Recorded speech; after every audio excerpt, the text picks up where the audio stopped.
Assalamualaikum warahmatullahi wabarakatuh. Sebelumnya perkenalkan, nama saya Ririn Apriliani. Di sini saya akan memaparkan materi strategi merek, integrasi branding dan positioning pada kualitas layanan. Yang pertama itu latar belakang. Dalam pasar global yang terus berkembang, sektor jasa menjadi penggerak utama ekonomi, sehingga organisasi harus mengelola merek secara strategis bukan sekedar sebagai alat promosi. Karena jasa bersifat tidak berwujud dan mempunyai risiko tinggi bagi konsumen. Merek berfungsi sebagai sinyal kualitas untuk mengurangi ketidakpastian sebelum pembelian. Karakteristik jasa, intangibilitas, inseparabilitas, heterogenitas, dan perishabilitas membuat konsumen sangat bergantung pada citra perusahaan dalam menilai kemampuan layanan. Oleh sebab itu, strategi branding yang efektif harus membangun persepsi positif dan positioning yang jelas agar merek mampu menonjol di tengah persaingan serta bisa mempengaruhi sikap dan keputusan dari konsumen. Pembahasan yang pertama ada perbedaan fundamental branding dari produk dan jasa, di mana dimensinya yakni bentuk penawaran. Branding produk itu berupa fisik atau tangible, sedangkan branding jasa berupa layanan atau intangibles atau konsep atau pengalaman. Kemudian untuk evaluasi kualitasnya, branding produk atau barang itu berdasarkan fitur fisik dan performa teknis, sedangkan branding jasa itu berdasarkan dari interaksi manusia dan juga proses. Kemudian untuk resiko konsumen dari branding produk itu relatif lebih rendah karena dapat diuji, sedangkan branding jasa resiko konsumennya lebih tinggi karena hasilnya sulit untuk diprediksi.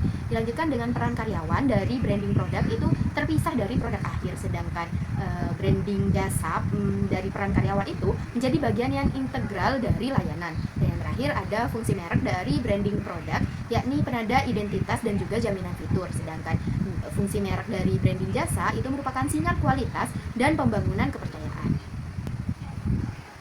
Poin yang kedua ada landasan konseptual brand positioning dalam sektor jasa.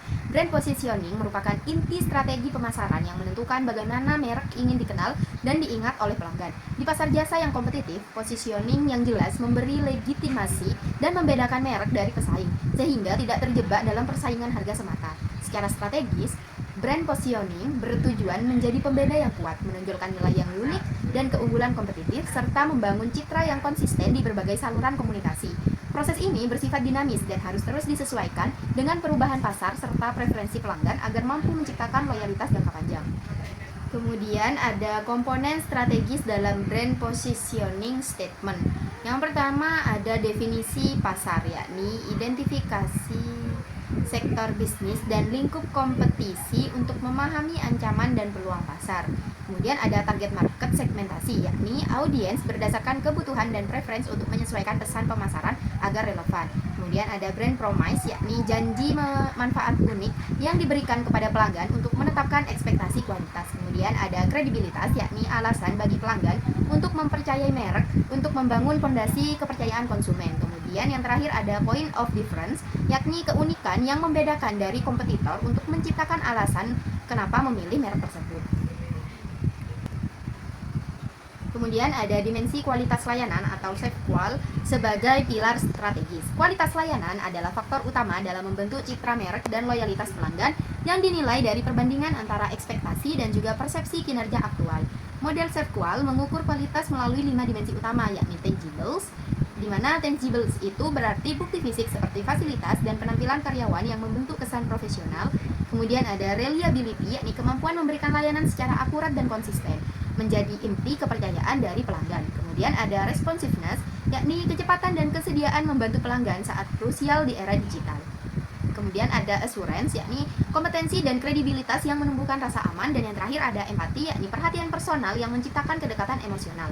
Nah, setiap dimensi itu berdampak strategis pada citra merek seperti membangun profesionalisme, kredibilitas, dan juga loyalitas. Kualitas layanan yang unggul tidak hanya meningkatkan kepuasan, tetapi juga bisa memperkuat ekuitas merek, mendorong pembelian ulang, dan bisa menciptakan rekomendasi positif.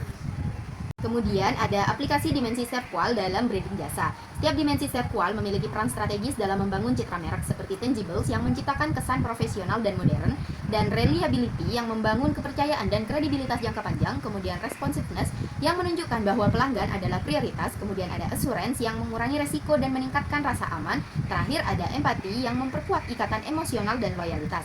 Secara keseluruhan, kualitas layanan yang unggul tidak hanya menghasilkan kepuasan sesaat, tetapi juga memperkuat ekuitas merek, mendorong pembelian ulang, dan menciptakan rekomendasi positif dari pelanggan. Berikutnya ada quality based positioning. Strategi ini menempatkan kualitas layanan sebagai nilai jual utama, seringkali dengan harga yang premium. Nah, keberhasilan itu bergantung pada kemampuan perusahaan untuk membuktikan keunggulan nyata melalui hasil superior, pengalaman pelanggan, dan konsistensi layanan. Konsekuensinya, perusahaan harus berinvestasi pada sumber daya manusia, teknologi, dan kontrol kualitas. Harga tinggi bisa menjadi sinyal kualitas, bukan menjadi hambatan. Tipe positioning lain meliputi convenience based, yakni kemudahan akses, atau price based, yakni harga murah. Kemudian ada customer service based atau keramahan dan relasi. Quality based, yakni unggul dalam membangun kepercayaan jangka panjang, tetapi menuntut standar yang tinggi dan biaya yang besar.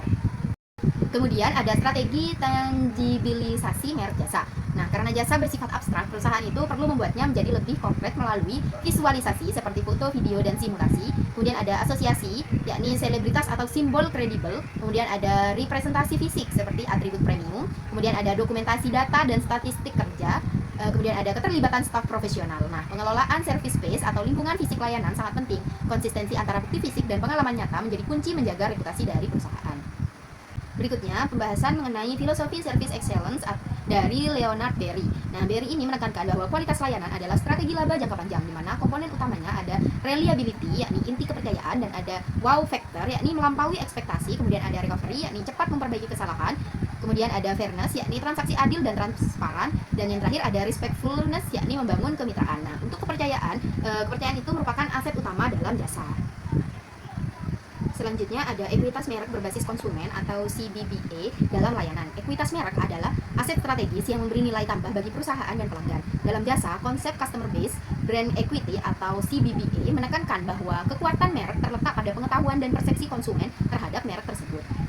Ekuitas merek dalam jasa terdiri dari brand awareness, yakni membuat merek masuk dalam pertimbangan pembelian. Kemudian ada perceived quality, yakni persepsi keunggulan layanan yang memungkinkan price premium. Kemudian ada brand association, yakni citra dan makna positif yang membedakan dari para pesaing.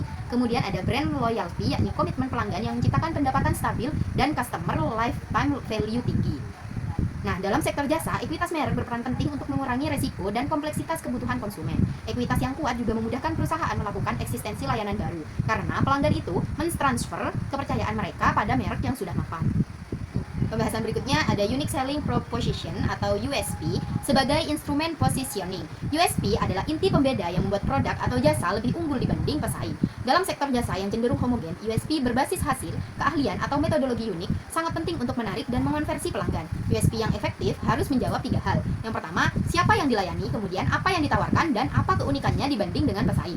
Penyusunannya melibatkan identifikasi target pasar, analisis masalah utama pelanggan, penetapan manfaat unik, penyediaan bukti atau reason to believe, dan perumusan pesan yang jelas serta mudah diingat.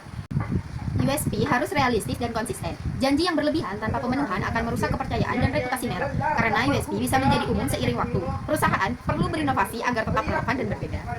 Kemudian, metodologi pemetaan posisi dan analisis kompetitif. Pemetaan posisi atau positioning map atau perceptual map adalah alat visual untuk melihat persepsi pelanggan terhadap merek dibanding pesaing berdasarkan dimensi seperti harga dan kualitas.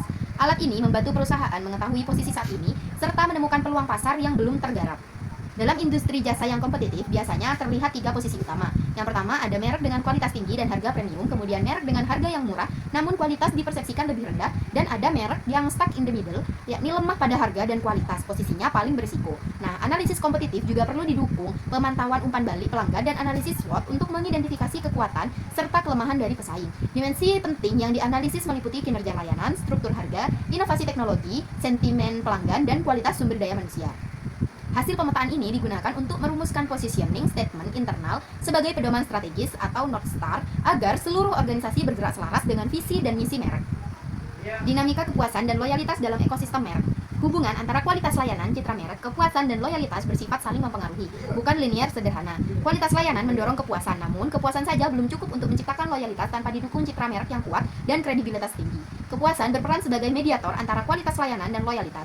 Loyalitas sejati atau afektif terbentuk ketika pelanggan memiliki ketertarikan emosional dengan nilai dan identitas merek. Karena itu, strategi branding harus menciptakan pengalaman yang tidak hanya efisien tetapi juga bermakna. Kredibilitas menjadi faktor kunci, terutama di sektor jasa yang berisiko tinggi bagi konsumen. Transparansi, sertifikasi, dan rekam jejak yang baik efektif membangun kepercayaan dibanding sekadar promosi harga. Rantai nilainya meliputi penyampaian layanan yang berkualitas, kemudian evaluasi pelanggan, kemudian kepuasan, kemudian penguatan citra, kemudian loyalitas, dan berakhir di ekuitas merek berkelanjutan. Di era digital, CRM dan personalisasi layanan semakin penting. Dengan memahami data dan preferensi pelanggan, perusahaan dapat memperkuat hubungan emosional dan peningkatan loyalitas jangka panjang. Mungkin itu saja yang bisa saya sampaikan. Kurang dan lebihnya saya mohon maaf. Wassalamualaikum warahmatullahi wabarakatuh.